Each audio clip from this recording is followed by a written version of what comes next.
Hello friends, welcome to chemistry with Khushi. आज हम पढ़ेंगे जीवन स्प्लिटिंग के बारे में। तो जब क्या होती है, लाइट मैग्नेटिक फील्ड के अंदर आती है तो एक सिंगल लाइन टूटकर कई पार्ट्स में स्प्लिट हो जाती है। इसको हम क्या कहेंगे, जीवन इफेक्ट कहते हैं। तो जीवन इफेक्ट को 1896 में पीटर जीमन ने डिस्कवर किया था। इसके लिए उन्हें नोबेल प्राइज भी मिला था।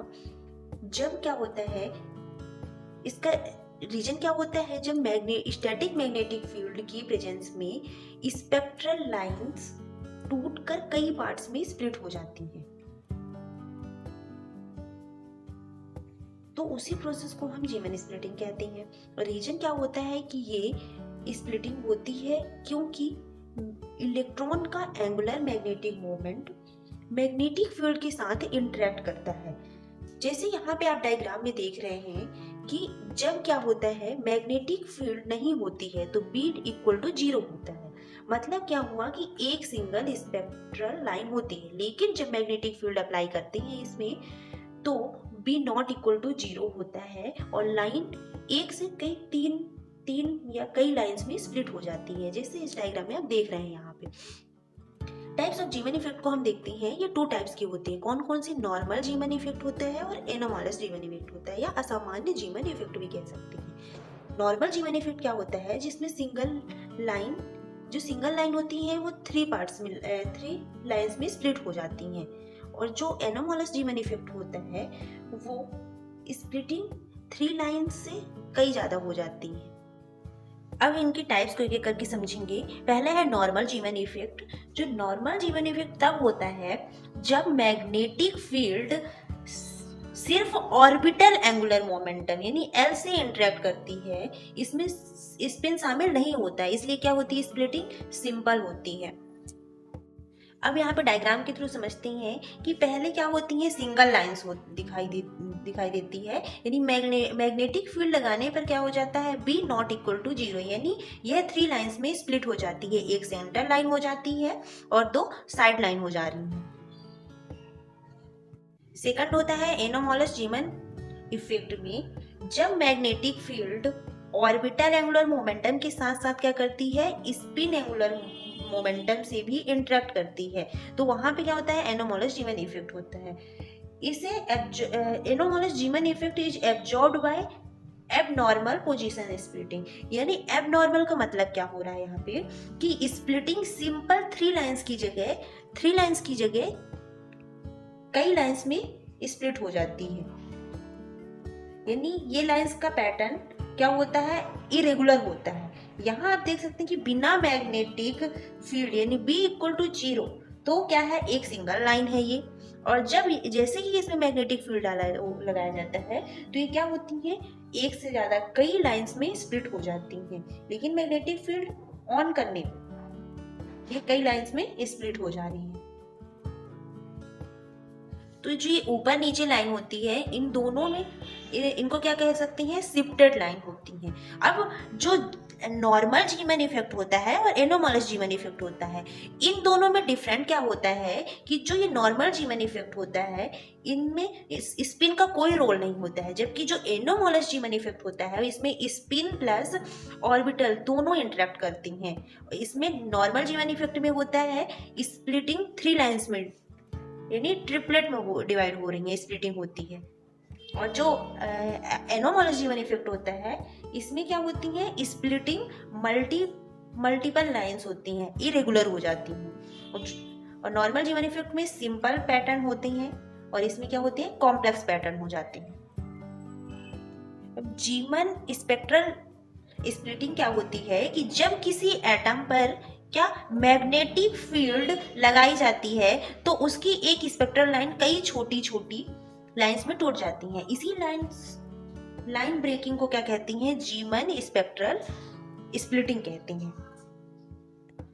लाइंस जितनी ज्यादा क्या वो दूर होती हैं, मैग्नेटिक फील्ड उतनी ज्यादा स्ट्रांग होगी। मैग्नेटिक फील्ड लगाने पर एटॉमिक एनर्जी क्या होती है, एटॉमिक एनर्जी लेवल स्प्लिट हो जाती हैं और इन स्प्लिट हुए लेवल्स में निकलने वाली लाइट स्प्लिट होकर कई लाइंस बना लेती हैं। और लाइंस कितनी दूर दूर दिखेगी, ये मैग्नेटिक फील्ड की स्ट्रेंथ बताती है। तो स्प्लिटिंग क्वांटम नंबर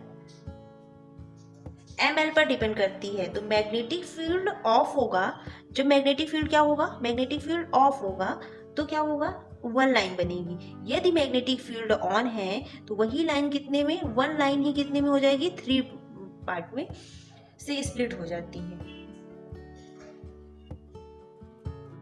अब हम समझेंगे कि अलग अलग एटॉमिक्स लेवल्स मैग्नेटिक फील्ड में कैसे स्प्लिट होती हैं। इसमें सबसे पहले इंपॉर्टेंट रोल होता है मैग्नेटिक क्वांटम नंबर, यानी ml का। किसका होता है, ml का।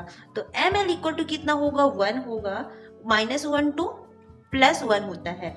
और टोटल वैल्यू कितनी होती है, 2l + 1 होती है। तो ये रिप्रेजेंट करते हैं, अगर हमें स्प्लिटिंग निकालनी हो तो हम फॉर्मूला क्या करेंगे, 2l + 1 यूज करेंगे। फर्स्ट एग्जांपल क्या लेंगे हम, 3D लेंगे। तो 3D में n इक्वल टू कितना है, 3 है, l इक्वल टू कितना है, 2 है, यानी 2l + 1 किए, l की वैल्यू कितनी है, 2 है, तो इक्वल टू कितना आया, टोटल 5 आया। यानी 3D ऑर्बिटल में l इक्वल टू 2 होता है। इसका मतलब क्या हुआ, ml की वैल्यू क्या होगी, ml की वैल्यू होगी -2 -1 0 +1 + 2 होगी। कुछ वैल्यू क्या होंगे, टोटल वैल्यू कितनी हो जाएगी इसकी, 3 हो जाएगी। इसलिए 3D लेवल्स मैग्नेटिक फील्ड में 5 सब लेवल्स में स्प्लिट हो जा रहा है। यहाँ पे आप देख रहे हैं कि 1 2 3 4 5 सब लेवल्स में स्प्लिट हो जा रहा है। सेकंड क्या है, 2p। 2p लेवल्स में n इक्वल टू क्या है, 2 है, l इक्वल टू कितना है, 1 है। तो 2p ऑर्बिटल का l इक्वल टू कितना है, 1 है, 1 होता है। इसलिए ml की वैल्यू कितनी आएगी, -1 आएगी, 0 आएगी, +1 आएगी। टोटल वैल्यू कितनी हो गई हमारे पास, टोटल वैल्यू कितनी हुई हमारे पास, टोटल वैल्यूज कितनी हुई, 3 हो जाती हैं। इसलिए जो 2p level magnetic field on करने पर 3 लाइंस में स्प्लिट हो जा रहा है, +1 0 और -1 में स्प्लिट हो जा रहा है। थर्ड एग्जाम्पल क्या है, 1s लेवल, यानी n इक्वल टू कितना है, 1 है, l इक्वल टू कितना है, 0 है। तो 1s ऑर्बिटल में l इक्वल टू 0 होता है। इसका मतलब क्या हुआ, ml इक्वल टू कितना है हमारे पास, 0। तो टोटल वैल्यू कितनी होगी, टोटल वैल्यू कितनी होगी हमारे पास, इक्वल टू 1 होती है। इसलिए क्या होगा, 1s ऑर्बिटल होगा।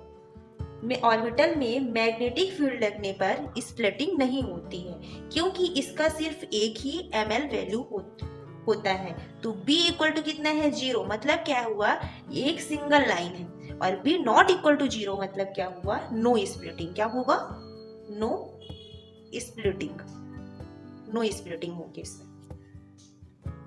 अब जीमन इफेक्ट की यूज के बारे में देखेंगे, फिजिक्स में एटम्स की एनर्जी लेवल को डिटरमाइन करने में। मतलब क्या हुआ, जो जीमन इफेक्ट हमें एटम्स के अंदर एनर्जी लेवल के बारे में बहुत इंपॉर्टेंट जानकारी देता है। जब स्पेक्ट्रल लाइन मैग्नेटिक फील्ड में क्या होती है, स्प्लिट हो जाती हैं, तो हमें इलेक्ट्रॉन की एनर्जी स्टेट्स और ट्रांजिशंस का एग्जैक्ट पता मिलता है। इसका यूज किस में होता है, स्पेक्ट्रोस्कोपी में किया जाता है। सेकंड क्या है, स्पेस पार्टिकल्स और स्टार्स की मैग्नेटिक फील्ड को जानने में किया जाता है। मतलब क्या हुआ कि जब हम दूर के स्टार्स से आने वाली लाइट्स को अब्जॉर्ब करते हैं तो उसकी स्पेक्ट्रल लाइंस कई बार स्प्लिट होती दिखाई देती है। अगर स्प्लिटिंग जीमन इफेक्ट जैसी है तो हम क्या कर सकते हैं, कैलकुलेट कर सकते हैं कि उस स्टार का मैग्नेटिक फील्ड कितना स्ट्रॉन्ग है। अर्थ में दूर स्पेस में मैग्नेटिक फील्ड को डिटरमाइन डायरेक्टली मेजर नहीं किया जा सकता है, लेकिन जीमन इफेक्ट के से हम उससे क्या कर सकते हैं, एक्यूरेटली जान लेते हैं। थर्ड है प्लाज्मा के बारे में जानने के लिए। तो प्लाज्मा ये क्या है, आयनाइज्ड गैस होती है। क्या है, आयनाइज्ड गैस होती है। तो उसकी लाइट में क्या है, स्प्लिटिंग दिखती है,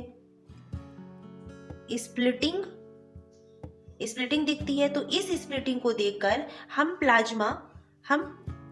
प्लाज्मा की प्रॉपर्टीज, टेम्परेचर, डेंसिटी और मैग्नेटिक फील्ड स्ट्रेंथ जान सकते हैं। मिलते हैं नेक्स्ट वीडियो में। तब तक आप वीडियो को लाइक, चैनल को सब्सक्राइब, कमेंट करना ना भूलें। Thank you.